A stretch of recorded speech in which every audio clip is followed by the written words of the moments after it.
Hello friends, welcome back to my channel pharmacist melodies. ముందుగా మనం TGPSC drug inspector syllabus చూసినట్టయితే point 19 కింద ఏం మెన్షన్ చేశారు అంటే anatomy and physiology of digestive system. మనం లాస్ట్ వీడియోలో పార్ట్స్ ఆఫ్ డైజెస్టివ్ సిస్టమ్ అలాగే లేయర్స్ ఆఫ్ జిఐటి చూసాం కదా. ఈ వీడియోలో మనం న్యూరల్ ఇన్నర్వేషన్ ఆఫ్ జిఐటి అలాగే పెరిటోనియం గురించి డీటెయిల్గా తెలుసుకుందాం. మీలో ఎవరికైనా సీరియస్గా డ్రగ్ ఇన్స్పెక్టర్ ఎగ్జామ్ అలాగే గవర్నమెంట్ ఫార్మసిస్ట్ ఎగ్జామ్స్ క్రాక్ చేయాలి అని ఉంది, కాకపోతే మీ దగ్గర టైం అనేది లేదనుకోండి, అలాగే మీ దగ్గర స్టాండర్డ్ బుక్స్ కూడా ప్రిపరేషన్కి లేకపోయినా నా వీడియోస్ అనేవి మీకు చాలా చాలా హెల్ప్ అవుతాయండి. ఎందుకంటే నేను స్టాండర్డ్ బుక్స్ రిఫర్ చేస్తూ నోట్ మేకింగ్ చేస్తూ వీడియోస్ అనేది చేస్తున్నాను. సో రెగ్యులర్గా నా వీడియోస్ని ఫాలో అవ్వండి, ఎగ్జామ్స్ని క్రాక్ చేయండి. మన ఛానల్ని ఫస్ట్ టైం ఎవరైనా చూస్తున్నట్టయితే ఛానల్ని సబ్స్క్రైబ్ చేసుకోండి, అలాగే వీడియో నచ్చితే లైక్ చేయండి. మనం లాస్ట్ వీడియోలో ఆల్రెడీ డైజెస్టివ్ సిస్టమ్ యొక్క ఇంట్రొడక్షన్ చూసాము, అలాగే లేయర్స్ ఆఫ్ జిఐటి గురించి డిస్కస్ చేసాము. ఈ వీడియోలో మనం న్యూరల్ ఇన్నర్వేషన్ ఆఫ్ జిఐటి అలాగే పెరిటోనియం గురించి డిస్కస్ చేద్దాం. GIT is regulated by 2 systems. దీంట్లో ఏ నర్వస్ సిస్టమ్స్ ఇంక్లూడ్ అయి ఉంటాయి అంటే ఒకటి ఎంటరిక్ నర్వస్ సిస్టమ్, ఒకటి autonomous nervous system. Intrinsic set of nerves అనేవి జిఐటి లోపల ఉంటాయి. సో వీటిని కంట్రోల్ చేసేది ఏంటి అంటే, వీటిని రెగ్యులేట్ చేసేది ఏంటి అంటే ఎంటరిక్ నర్వస్ సిస్టమ్ అన్నమాట. Next extrinsic set of nerves వచ్చేసి జిఐటి బయట ఉంటాయి. దీన్ని రెగ్యులేట్ చేసేది ఏంటి అంటే అటానమస్ నర్వస్ సిస్టమ్ అనమాట. అటానమస్ నర్వస్ సిస్టమ్ని ఏవేవి కంట్రోల్ చేస్తాయి అంటే brain and spinal cord.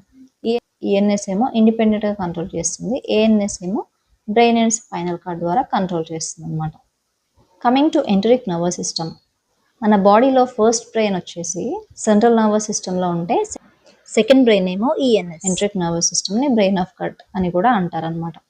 జిఐటిలో 100 million neurons ఉంటాయి అన్నమాట. ఇవి ఇండిపెండెంట్గా డైజెషన్ని కంట్రోల్ చేస్తాయి అన్నమాట. దీంట్లో 2 ప్లెక్సెస్ ఉంటాయి. ప్లెక్సెస్ అంటే నెట్వర్క్ ఆఫ్ నర్వ్స్, మయాంట్రిక్ ప్లెక్సెస్ అలాగే సబ్మ్యూకోజల్ ఆర్ మిస్నర్ ప్లెక్సెస్ అనమాట. లేయర్స్ ఆఫ్ జిఐటిలో థర్డ్ లేయర్ వచ్చేసి మస్కులారిస్, సెకండ్ లేయర్ వచ్చేసి సబ్మ్యూకోజల్ లేయర్ అనమాట. సో థర్డ్ లేయర్లో మయాంట్రిక్ ప్లెక్సెస్ ఉంటుంది, దీన్ని ఆర్బాక్స్ ప్లెక్సెస్ అని కూడా అంటారు. సబ్మ్యూకోజల్ ప్లెక్సెస్ అంటే మిస్నర్స్ ప్లెక్సెస్. మస్కులారిస్ లేయర్ నేమ్లోనే ఉంది కదా, మజిల్స్. ఓకే, ఏ మజిల్స్ ఉంటాయి? Smooth muscles, circular and longitudinal smooth muscles ఉంటాయి. ఇవి దేనికి హెల్ప్ చేస్తాయి అంటే జిఐటిలో పెరిస్టాల్సిస్ మూవ్మెంట్కి హెల్ప్ చేస్తాయి అన్నమాట. అలాగే సబ్మ్యూకోజల్ ఆర్ మిస్నర్ ప్లెక్సెస్ వచ్చేసి సబ్మ్యూకోజల్ లేయర్లో ఉంటుంది. సబ్మ్యూకోజల్ లేయర్ వచ్చేసి సెక్రేషన్స్ అలాగే అబ్జార్ప్షన్కి హెల్ప్ చేస్తుంది అన్నమాట. ప్లెక్సెస్లో న్యూరాన్ టైప్స్ ఏమేమి ఉంటాయో ఇప్పుడు చూద్దాం. సెన్సరీ న్యూరాన్స్ ఏం చేస్తాయి అంటే సిగ్నల్స్ని డిటెక్ట్ చేస్తాయి. ఇంటర్ న్యూరాన్స్ వచ్చేసి న్యూరాన్స్ని కనెక్ట్ చేస్తూ ఇన్ఫర్మేషన్ని పాస్ చేస్తాయి అన్నమాట. అలాగే మోటార్ న్యూరాన్స్ వచ్చేసి యాక్షన్ని ఫినిష్ చేస్తాయి అన్నమాట. So first coming to sensory neurons, మనం ఫుడ్ తీసుకున్నప్పుడు డీపెస్ట్ లేయర్ ఏదైతే ఉంటుందో అది మ్యూకోజా, దాంతో ఫుడ్ అనేది ఇంట్రాక్ట్ అవుతుంది. ఇంట్రాక్ట్ అయిన తర్వాత మ్యూకోజాలో ఉన్న రిసెప్టర్స్ ఏవైతే ఉంటాయో అవి సిగ్నల్స్ని డిటెక్ట్ చేస్తాయి అన్నమాట. సో ఇక్కడ రిసెప్టర్స్ వచ్చేసి 2 టైప్స్ ఆఫ్ రిసెప్టర్స్ ఉంటాయి, chemo receptors and mechano receptors.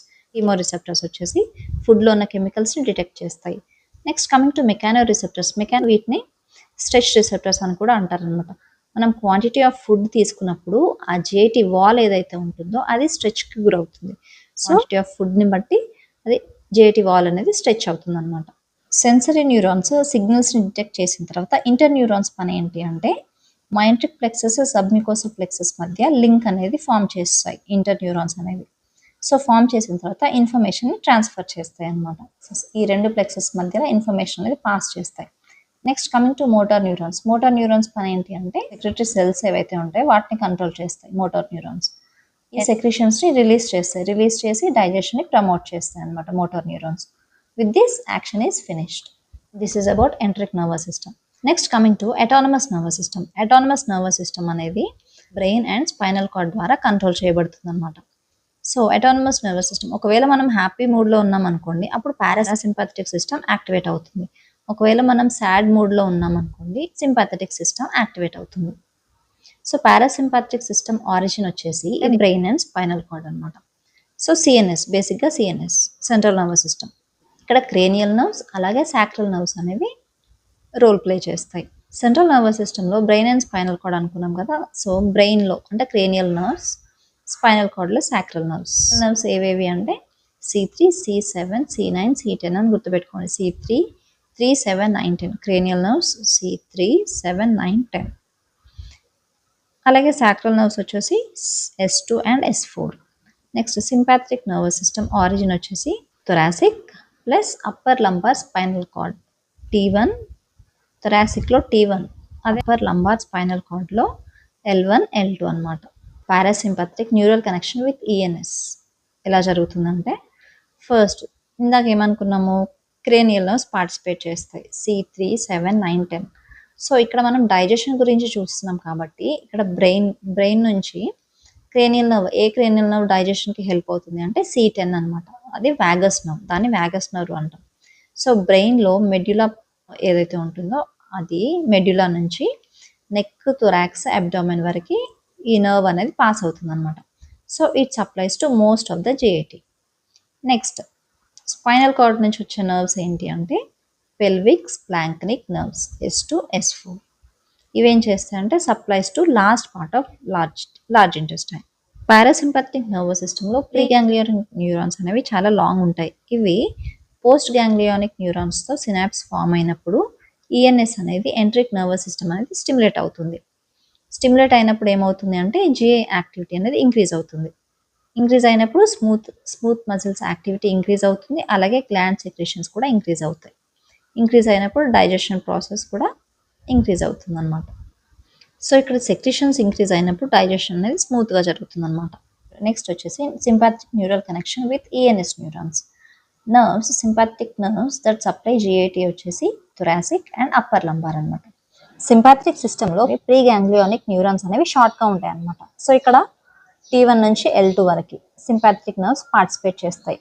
ఇవి GAT అవుట్ సైడ్ ఏవైతే గ్యాంగ్లియా ఉంటాయో సింపాథిక్ గ్యాంగ్లియా వాటితో సినాప్స్ ఫామ్ చేస్తాయి. ప్రీ గ్యాంగ్లియోనిక్ న్యూరాన్స్ డైరెక్ట్గా పోస్ట్ గ్యాంగ్లియోనిక్ న్యూరాన్స్తో సినాప్స్ ఫామ్ చేయవు. ఫస్ట్ GAT బయట ఏవైతే సింపాథిక్ గ్యాంగ్లియా ఉంటాయో వాటితోనే సినాప్స్ ఫామ్ చేస్తాయి. అప్పుడు ఆ సినాప్స్ నుంచి సిగ్నల్స్ ఏవైతే పాస్ అవుతాయో అవి ఎంట్రిక్ నర్వస్ సిస్టంలో పయాంట్రిక్ ప్లెక్సస్ అండ్ సబ్మ్యూకోసల్ ప్లెక్సస్ ఉంటాయి కదా, వాటిని ఇన్ఫ్లుయెన్స్ చేస్తాయి అనమాట. అప్పుడు ఆ సిగ్నల్స్ అనేవి ENSని ఇన్హిబిట్ చేస్తాయి. ఇన్హిబిట్ చేసినప్పుడు ఏమవుతుంది అంటే GA యాక్టివిటీ అనేది డిక్రీజ్ అవుతుంది. అలాగే సెక్రేషన్స్ డిక్రీజ్ అవుతాయి అండ్ మోటిలిటీ కూడా డిక్రీజ్ అవుతుంది అనమాట. ఓవరాల్గా చూసుకుంటే ENSలో సెన్సరీ న్యూరాన్స్ ఏవైతే ఉంటాయో అవి ఇంటర్ న్యూరాన్స్కి ఇన్ఫర్మేషన్ పాస్ చేస్తాయి. ఇంటర్ న్యూరాన్స్ నుంచి మోటార్ న్యూరాన్స్కి ఇన్ఫర్మేషన్ పాస్ అయిన తర్వాత యాక్షన్ అనేది కంప్లీట్ అయిపోతుంది. సో ఇక్కడ యాక్షన్ అంటే ఏంటి అంటే మోటిలిటీ అలాగే సెక్రేషన్స్ అనమాట, రెండు through myenteric and submucosal plexus. So digestion అనేది స్మూత్గా జరుగుతుంది అనమాట. Next topic is peritoneum. It is the largest serous membrane in the body. Serous membrane అంటే బాడీ క్యావిటీస్ని లైన్ చేసే ఒక మెంబ్రెయిన్ అనమాట. ఓకే, ఫర్ ఎగ్జాంపుల్ ఇప్పుడు లంగ్స్ చుట్టూ ఉండే సీరస్ మెంబ్రెయిన్ ఏమంటాము, ప్లూరా అంటాము. అలాగే ఒకవేళ హార్ట్ చుట్టూ ఉందనుకోండి, హార్ట్ చుట్టూ ఉండే సీరస్ మెంబ్రెయిన్ ఏమంటాము అంటే పెరికార్డియం అంటాము. అలాగే ఇక్కడ అబ్డామిన్ లో ఉన్న ఆర్గన్స్ చుట్టూ ఏదైతే కవరింగ్ ఉంటుందో దాన్ని పెరిటోనియం అంటాం అనమాట. It is made of mesothelium areolar connective tissue. Functions ఏంటి అంటే ఇట్ ప్రొటెక్ట్స్ ఆర్గన్స్ చుట్టూ ఉండే కవరింగ్ ఏదైతే ఉంటుందో అది ఆర్గన్స్ ని ప్రొటెక్ట్ చేస్తుంది అనమాట. అదే serous membrane. Okay, it reduces friction.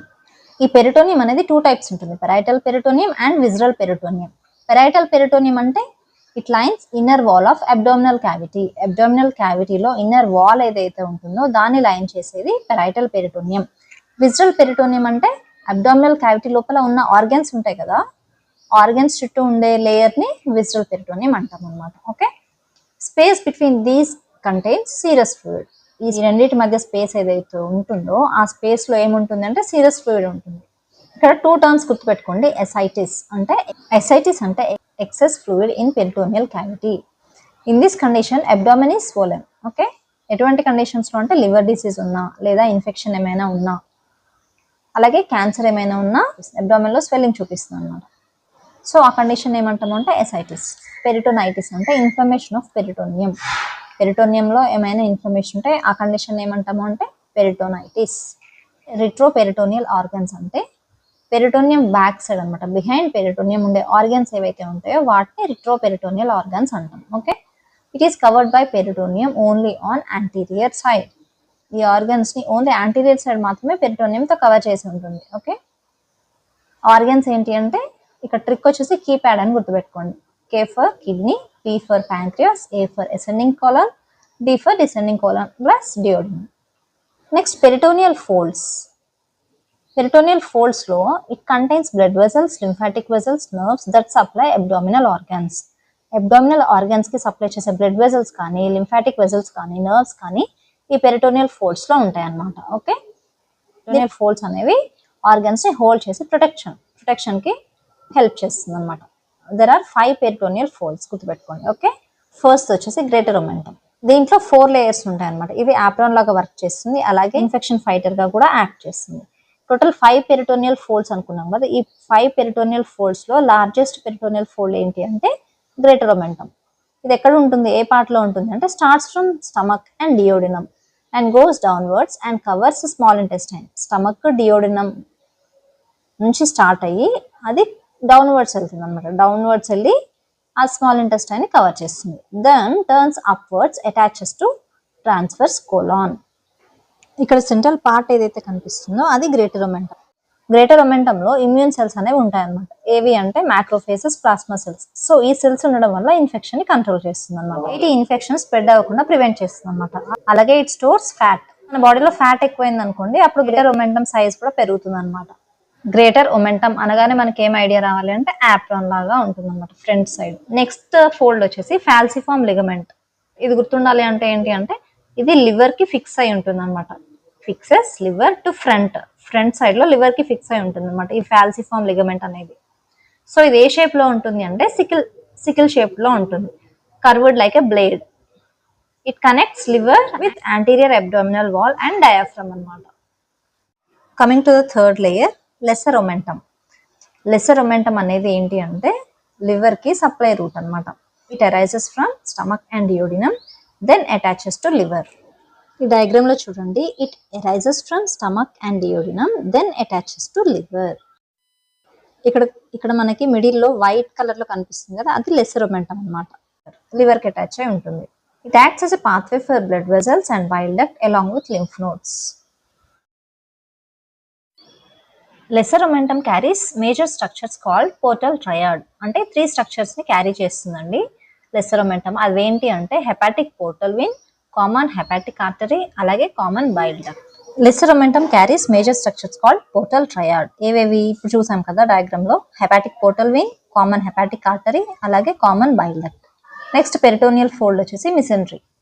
ఈ మిసెంట్రీ వచ్చేసి ఫ్యాన్ షేప్డ్ ఫోల్డ్. ఇది డబుల్ లేయర్డ్ అనమాట. Okay, it binds ileum and jejunum. Small intestine parts ఏవైతే ఉంటాయో ఇలియం అండ్ జెజ్నమ్, వాటిని బైండ్ చేస్తుంది మిసెంట్రీ towards posterior abdominal wall.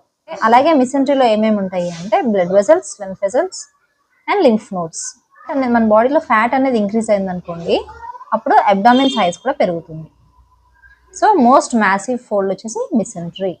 Next 5th layer వచ్చేసి మీసోకోలాన్ అన్నమాట. దీంట్లో 2 సపరేట్ ఫోల్డ్స్ ఆఫ్ పెరిటోనియం అనేది చూస్తాం. ఒకటి transverse mesocolon, it attaches transverse colon. అలాగే సిగ్మాయిడ్ మీసోకోలాన్ వచ్చేసి it attaches sigmoid colon of large intestine, binds to the posterior abdominal wall. It also carries blood and lymphatic vessels to the intestines. Mesentery plus mesocolon together holds intestines, allows free movement during digestion. Next video lo manam mouth, salivary glands, tongue, teeth, mechanical and chemical digestion in the mouth ane topics discuss chedam. Thanks for watching. Love you all. Bye.